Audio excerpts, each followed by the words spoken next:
जय श्री कृष्ण। वृषभ राशि और वृषभ लग्न के लिए ये बहुत अच्छा वक्त है, क्योंकि शुक्र जो कन्या नवांश में थे आपके राशि के लग्न के रॉड, अब वो तुला नवांश में आ रहे हैं, तो ये बहुत अच्छा साइन है। योग कारक शनि के साथ में शुक्र हैं, बहुत अच्छा साइन है। आपको मजबूती दे रहे हैं, भाग्य की उन्नति कर रहे हैं। बहुत समय से चलता हुआ कॉम्बिनेशन जो है गुरु और शनि का, मैं बार बार कह रहा हूँ, एसेट क्रिएट करा रहे हैं। सूर्य यहाँ पर आ गए, सूर्य आपके चतुर्थ भाव पर हैं, एसेट दे रहे हैं। सबसे ज्यादा इंपॉर्टेंट ये कॉम्बिनेशन है। इस कॉम्बिनेशन की भी करामात यह है कि गुरु केतु वर्गोत्तम में है, राहु वर्गोत्तम में है, और इस वीक में कुछ बड़ी महत्वपूर्ण घटनाएं हो रही हैं जो आप ध्यान से सुनिए और हमारा चैनल सब्सक्राइब करिए। और मैं आपको बताता हूं इस वीक के अंदर आप कितना फायदा उठा सकते हैं ग्रहों का। सबसे पहले ये जो कॉम्बिनेशन है,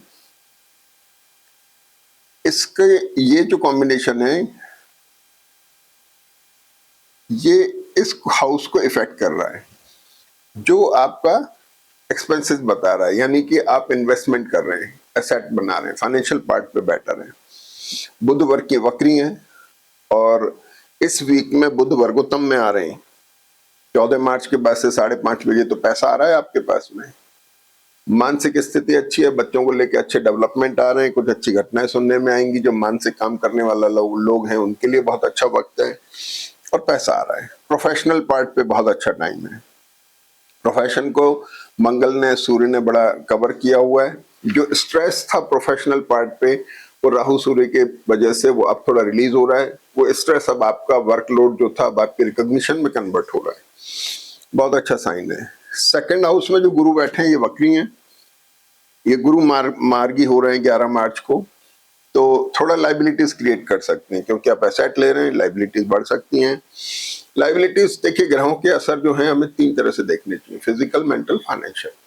तो लाइबिलिटी देखेंगे फिजिकल, मेंटल, फाइनेंशियल, तो इस तरह की लाइबिलिटीज आपकी क्रिएट हो सकती है। पेट की समस्या का ध्यान रखना है। और बुध जो है,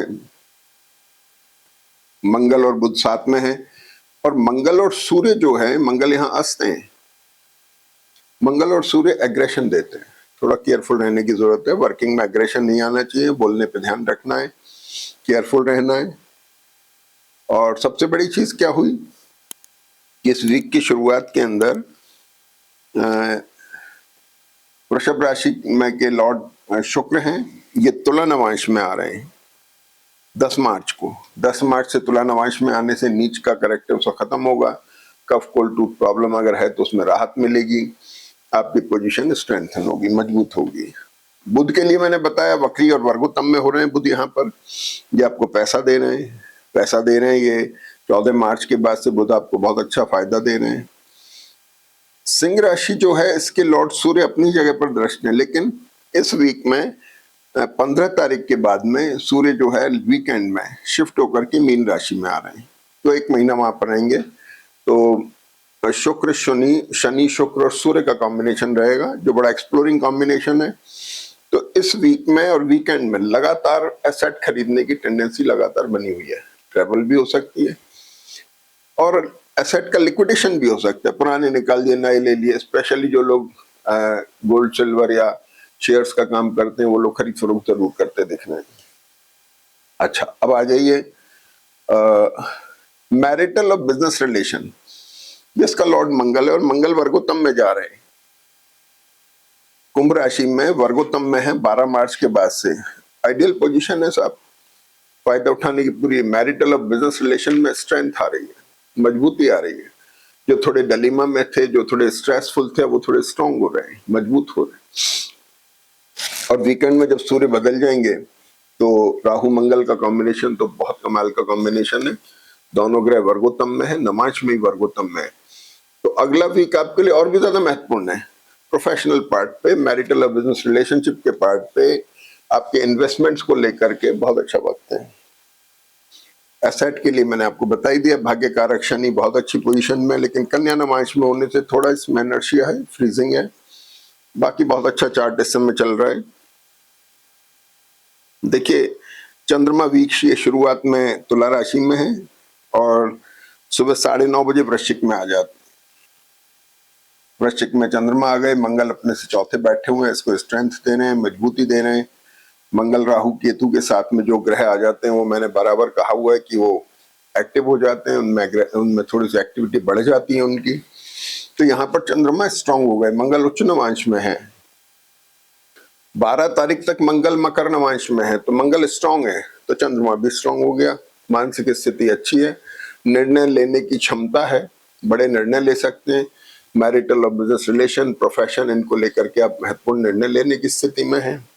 अच्छा, आगे फिर देखें तो चंद्रमा 10 मार्च को शुक्र तुला नवांश में और चंद्रमा वर्गोत्तम में है वृश्चिक राशि में।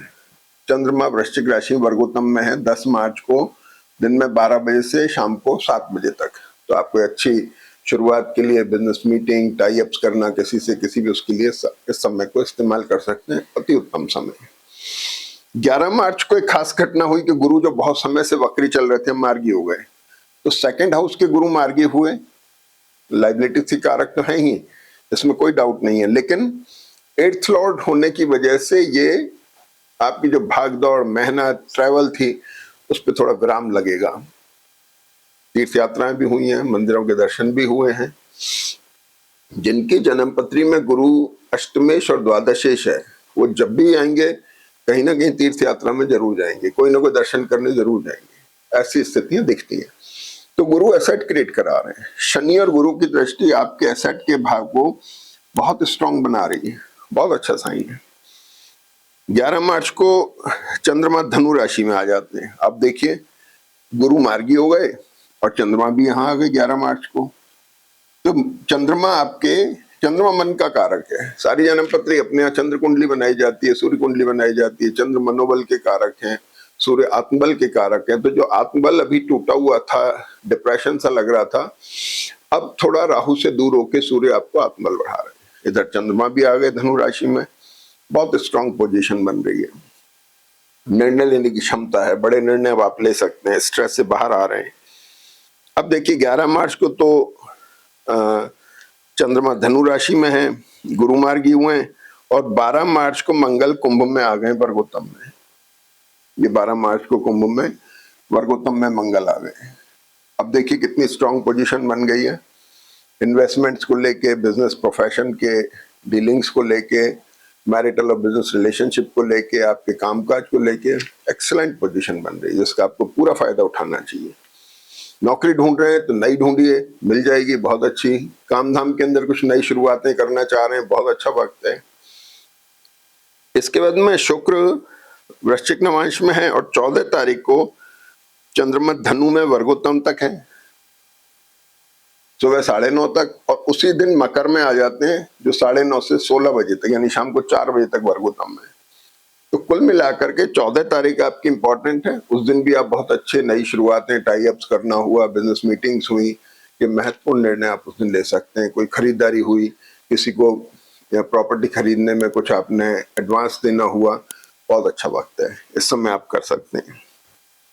अब आ जाइए, और भी अच्छी चीज हो रही है कि आपका धनेश 14 तारीख को बुध वर्गोत्तम में आ रहा है। ये बुध भी वर्गोत्तम में आ गए। अब आप देखिए, तीनों ग्रह वर्गोत्तम में हैं, अति उत्तम पोजीशन है। ये कॉम्बिनेशन अगर यहाँ आ जाता है तो ये पैसा देता है, यानी 100% पैसा आपके पास आना ही चाहिए। अगर आपकी जन्मपत्री थोड़ी स्ट्रांग है तो बहुत ही अति उत्तम समय है, इसमें कोई दो राय नहीं है। पंचम भाव विद्या बुद्धि संतान का है, जो आपको वर्गोत्तम में जाके स्ट्रांग बना रहा है। बकरी गुरु फर्टाइल बना रहे हैं, माइंड को डिसीजन ले रहे हैं, स्ट्रांग डिसीजन लेने की स्थिति बन गई। और इसके बाद में चंद्रमा जो है मीन राशि में आ गए। तो चंद्रमा यहाँ मीन राशि में आ जाते हैं, चंद्रमा मकर राशि में आ जाते हैं 14 तारीख को। ये मैंने बताया 14 तारीख को चंद्रमा मकर राशि में है 16 बजे तक। तो मकर राशि का चंद्रमा तीसरे स्थान पर दृष्टि है, जो आपके वेंचर्स का हाउस हो गया, एफर्ट्स का हाउस हो गया, उसको दृष्टि देकर के चंद्रमा भाग्य भाव में बैठ के भाग्य में उन्नति कर रहे हैं और मेंटल बैलेंस दे रहे हैं। बहुत अच्छा साइन है। और फिर कामकाज को लेके रीडिफाइनमेंट बन रहा है। और इसके बाद में वीकेंड के अंदर 15 मार्च को सूर्य मीन राशि में आ जाते हैं रात के समय, तो 15 मार्च को सुबह उठेंगे तो सूर्य आपको मीन राशि में मिलेंगे। यहां से सूर्य के हटते ही ये तीनों ग्रह आपके वर्गोत्तम में आ गए। बहुत एक्सीलेंट पोजीशन है। आप अगर फायदा इसका नहीं उठाते तो आपकी गलती है। जय श्री कृष्ण।